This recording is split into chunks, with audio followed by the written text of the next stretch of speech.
भाई ये पेड़ आप देख रहे हैं, ये पनवेल में है, तकिए में। अभी इसके अंदर, पेड़ के अंदर मस्जिद है। ये पूरा बहुत बड़ा पेड़ है।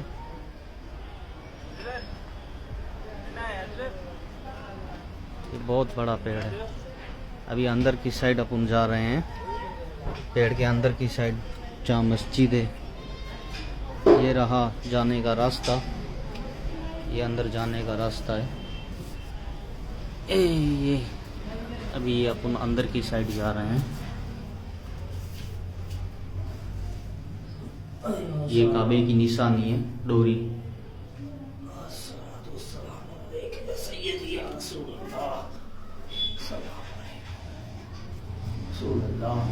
अभी अपन अंदर खासी ने ये अंदर है।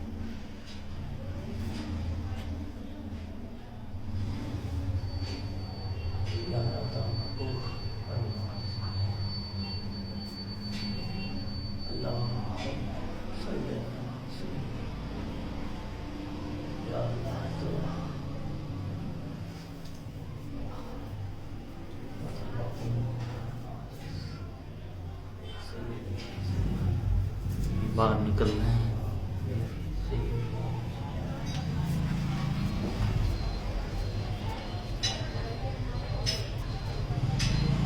बहुत बड़ा पेड़।